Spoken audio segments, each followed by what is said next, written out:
ये जो तो अभी तक हमने पढ़ लिया नेफ्रॉन का फंक्शन किस तरीके से करता है। तो ओवरऑल हमने देखना है कि किडनी जो हो गई वो क्या फंक्शन ऑपरेट करती है बॉडी में। तो किडनी बेसिक अभी आपने देखा नाइट्रोजीनियस वास्ट को बाहर करती है। इसके अलावा अभी आप देखोगे ऑस्मो रेगुलेशन, तो हम शॉर्ट में देख लेते हैं क्या है। रेगुलेट ब्लड प्रेशर को मेंटेन करती है, रखती है। कंट्रोल पीएच लेवल, बॉडी के पीएच लेवल को मेंटेन रखती है, यानी एसिडिक बेस लेवल को एक कांस्टेंट लेवल पे ब्लड को बनाए रखती है। सेवन से थोड़ा सा अल्कलाइन बनाए रखती है। और रिमूव वास्ट को बाहर करती है, जैसे कि आपने पढ़ा है पूरा डिटेल में nitrogen. Balance the body fluid, body के फ्लूइड को ऑस्मो रेगुलेशन को ब्लड यानी आप कह सकते हो कि मेंटेन रखती है आपके वाटर को और सॉल्ट को। तो ये फंक्शन ऑफ किडनीज हो गए। अब ऑस्मो रेगुलेशन को पढ़ लेते हैं हम लोग क्या है। Regulation of kidney function, kidney किस तरीके से फंक्शन करती है इन बेसिक। यहाँ पे हम ऑस्मो रेगुलेशन को डिस्कस करने जा रहे हैं। किस चीज़ को? ऑस्मो रेगुलेशन को। इसको पढ़ने से पहले एक छोटी सी टॉपिक हमने यहाँ पे लिख रखा है। एडीएच हार्मोन होता है, एक हार्मोन है एडीएच, एंटी डायरेटिक हार्मोन। ठीक है। अब ये क्या होता है? वुमेन ब्रेन के वुमेन ब्रेन का एक फोर ब्रेन में हाइपोथैलेमस ग्लैंड्स होती है जहाँ से एडीएच प्रोड्यूस होती है। बट एडीएच का सिक्रेशन कौन करता है? पिट्यूटरी ग्लैंड्स करती है। यानी कुल मिलाकर आप ये याद रखो, यही पिट्यूटरी ग्लैंड से एडीएच का सिक्रेशन होता है। ये एडीएच क्या होती है? कलेक्टिंग डक्ट आ रहा है समझ में ना? नेफ्रॉन का आपने पिक्चर दिखाई है कलेक्टिंग डक्ट को। इसमें जो वाटर जा रही है ना, वाटर के साथ यूरिन में 95% वाटर ही होती है। तो वाटर जो 95% जा रही है उसको क्या करती है? यहाँ से बाहर करने की एबिलिटी रखती है। यानी ये जो कलेक्टिंग डक्ट है उसको परमेबल बना देती है, वाटर के लिए बाहर निकाल सकती है। तो एडीएच यहाँ से निकलती है पिट्यूटरी ग्लैंड से, और कलेक्टिंग डक्ट को क्या बनाती है? परमेबल बनाती है और वाटर को बाहर कर देती है। अब सोचें, आपने कम पानी पिया होगा या आपके बॉडी में वाटर का अमाउंट कम है। अगर ज़्यादातर वाटर यूरिन के फॉर्म में बाहर निकल जाएगा तो आपके बॉडी में वाटर की डिफिशिएंसी हो जाएगी, आपको डिहाइड्रेशन हो जाएगा। तो ऐसे केस में एडीएच यहाँ से सिक्रेट होती है और एडीएच क्या करती है? इस कलेक्टिंग डक्ट से वाटर को बाहर कर देती है। अब कैसे करती है ये अपर क्लास में पढ़ोगे। कलेक्टिंग डक्ट से वाटर को बाहर कर देती है। वाटर करने से बाहर क्या हो गया? तो वाटर बाहर होने के बाद बॉडी में चली जाती है और यहाँ पर यूरिन क्या हो जाता है? थोड़ा गाढ़ा टाइप का हो जाता है, कॉन्सेंट्रेटेड जो हो जाता है, क्योंकि वाटर इसमें घट गया है। इसलिए यूरिन का जो कलर होगा येलो या डार्क कलर का हो जाता है। तो आप ऐसे में कभी कभी पेशाब करते होगे, यूरिनेशन होता होगा आपको कभी कभी, तो आपको कलर जो दिखाई देता होगा वो थोड़ा सा डार्क या येलो कलर का दिखाई देता होगा। इसका मतलब हुआ आपने पानी कम पिया है। लेकिन आपने अगर वाटर पूरा पिया होगा, वाटर आपके पास अमाउंट में ज़्यादा है, तो ऐसे केस में एडीएच का सिक्रेशन नहीं होता। और वाटर ज़्यादा है और इसमें वाटर ज़्यादा है तो यूरिन जो होगा आपको एकदम पूरे ट्रांसपेरेंट टाइप का दिखाई देगा। तो एडीएच यही काम करती है। अब क्या हो रहा है देखें, यहाँ पे इस चीज़ को समझें।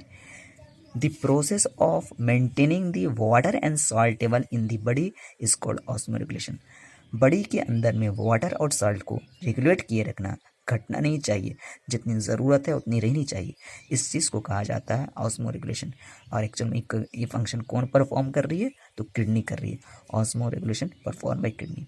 थोड़ी सी कुछ इंपॉर्टेंट पॉइंट हमने लिख रखा है। ब्लड का जो यूरिन का कलर होता है येलोइज होता है। किसकी वजह से? यूरोक्रोम प्रोटीन की वजह से। नॉर्मल इंसान जो होता है वो पर डे 1 से 1.8 लीटर यूरिन का सिक्रेशन करता है।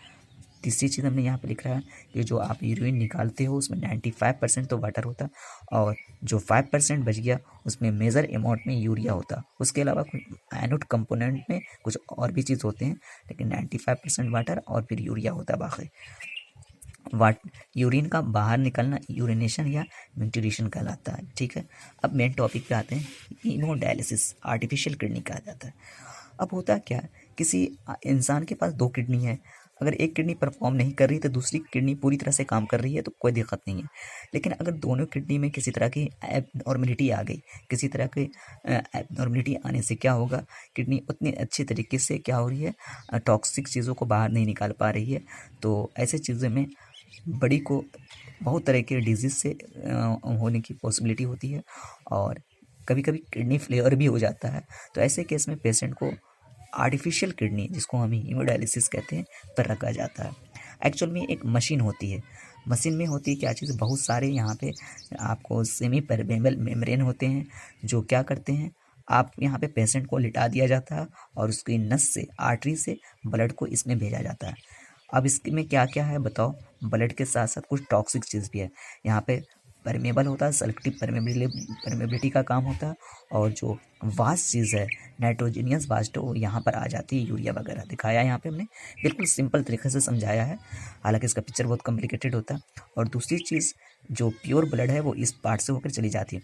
प्योर ब्लड में कुछ चीज़ की डिफिशियंसी हो जाती है तो यहाँ से हम साइड से कुछ अच्छी चीज़ को दे भी देते हैं ब्लड को, और ये चली जाती है। तो ये पूरी प्रोसेस को कहते हैं डायलिसिस, हीमोडायलिसिस। ठीक है, अब ये क्या होता है देखें, the procedure used in the working of artificial kidney is called dialysis. ठीक है, आर्टिफिशियल किडनी की तरह काम करने के प्रोसेस को कहते हैं dialysis. Blood led from the artery of the arm into dialyser, यहाँ से ब्लड लिया जाता है और यहाँ डायलाइजर में भेजा, इस पूरे को डायलाइजर कह रहे हैं, भेजा जाता है। Where urea and salt are remove, जहाँ यूरिया को यहाँ भेज दिया जाता है, removed, and pure blood enter into the vein. और यहाँ क्या है, एक नोट पॉइंट हमने यहाँ पे लिख रखा है, याद रखें, ये जो डायलाइजर है ना, आर्टिफिशियल किडनी का काम तो करता है, पेशेंट इस पर सर्वाइव तो कर जाता है, लेकिन इस प्रोसेस में किडनी का जो 3 फंक्शन होता था, अल्ट्रा फिल्ट्रेशन, सेलेक्टिव रीअब्जॉर्प्शन और एक होता है ट्यूबुलर सेक्रेशन, सेलेक्टिव रीअब्जॉर्प्शन इसमें नहीं हो पाता, सेलेक्टिव रीअब्जॉर्प्शन नहीं हो पाता, क्योंकि सेलेक्टिव रीअब्जॉर्प्शन में क्या होता है, कुछ चीज़ों को यहाँ से होकर पेरी ट्यूबुलर कैपिलरी खींच लेती थी अच्छी चीज़ों को, यहाँ पे ये चीज़ नहीं होता। तो इस चीज़ को याद रखना, ये चीज़ आपका हो गया। नेक्स्ट पॉइंट पे आते हैं, देखें, किडनी के अलावा हम अपने चैप्टर में एनसीईआरटी में थोड़ी सी चर्चा की, हमने भी हल्का चर्चा इसका कर दिया है। एसेसरी एक्सक्रीटरी ऑर्गन, कुछ और भी चीज़ें होती है जिससे होकर वास्ट चीज़ बाहर निकलती है। For skin, for example of skin, skin contains sweets and submucous glands which secretes sweat and oil।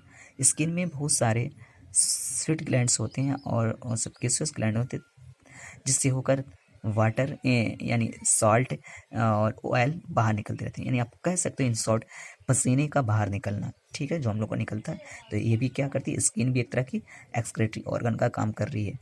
Liver, liver क्या होता है, जितनी भी फैट होती हैं, cholesterols, drugs, vitamins, excess vitamins इन बाइल्स को बाइल में घोलकर बाहर कर देता है, और यूरिया का सिक्रेशन यही होता है। तो ये आपको याद रखना है, ये आपका लिवर काम करता है। लंग्स, लंग्स से आपने देखा है कि CO2 निकलता है रिस्पायरेशन में, और कुछ अमाउंट ऑफ वाटर का भी सिक्रेशन होता है आपको रिस्पायरेशन में। इंटेस्टाइन, हमने अपने स्मॉल इंटेस्टाइन में बेसिकली सॉल्ट का, ग्लूकोज का, मिनरल का कुछ एक्सक्रीशन होता है। तो ये आपको इन शॉर्ट थोड़ा सा याद रखना, और कुछ है नहीं ये चीज़।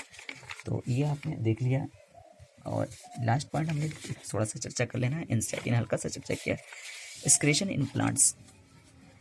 प्लांट्स में एक्सक्रीशन क्या होता है, देखो आपने देखा कि एक्सक्रीशन के लिए किडनी एक बेहतर फंक्शन ऑपरेट कर रही है, इसके अलावा कुछ एसेसरी एक्सक्रीटरी ऑर्गन होते हैं, स्किन, लिवर, लंग्स, इंटेस्टाइन वगैरह। लेकिन याद रखना, प्लांट्स में ऐसे कोई ऑर्गन नहीं होते एक्सक्रीशन के लिए, उनके वैक्यूल्स में ही एक्सक्रीटरी मटेरियल या उसके लीव्स में ही एक्सक्रीटरी मटेरियल स्टोर होते हैं, आप इसको बार्क कहते हो, छाल के रूप में स्टोर रहते हैं। तो plant loss excess water bye transpiration, plants को जब वाटर को लॉस करना हो तो ट्रांसपिरेशन से लॉस करता है। ये चैप्टर आप ट्रांसपिरेशन क्या होता है यहाँ पे हम डिटेल से बिल्कुल नहीं जाएंगे।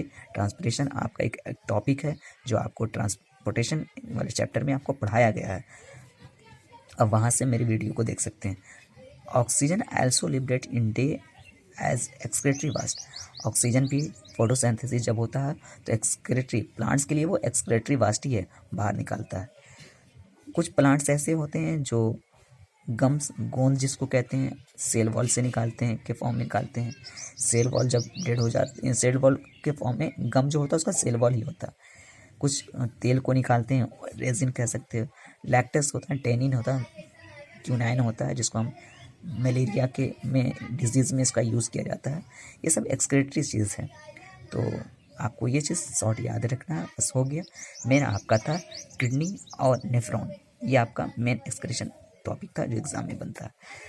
अगर आपको ये वीडियो पसंद आई तो आप मेरे चैनल को सब्सक्राइब करें। आपसे हम्बल रिक्वेस्ट है, मेरे चैनल को सब्सक्राइब करें ताकि हमें हौसला बढ़े, मेरी हौसला बढ़े, और मेरे चैनल को लाइक करें। अब जैसा कि आपको पता है कि हम कोई भी चैप्टर पढ़ाने के बाद आपको कुछ होमवर्क देते हैं, यानी कुछ असाइनमेंट का क्वेश्चन देते हैं बनाने के लिए। तो यहाँ पे भी हमने कुछ क्वेश्चन लिख रखा है आपके टॉपिक के लिए। देखें, असाइनमेंट का है, draw the diagram of, first question है, draw the diagram of human urinary system and label in it, kidney, ureter, urinary bladder, urethra. Second question है, name the major component of human urine. Third question है, list the function of kidney. Fourth question है, draw structure of nephron. Fifth question है, define osmoregulation in context of to kidney. Six question है, explain the process of urine formation. Seven question है, hemodialysis is differ from natural kidney how. Eight question है, define excretion and excretory system. Ninth question है, how does excretion occur in plants? 10th question है, what happened to glucose that entered the nephron along with filtrate? तो यही आपका chapter था, छोटा सा chapter. पूरे चैप्टर को एक शॉर्ट से वीडियो में आपको प्रोवाइड किया जा रहा है। Thank you for watching.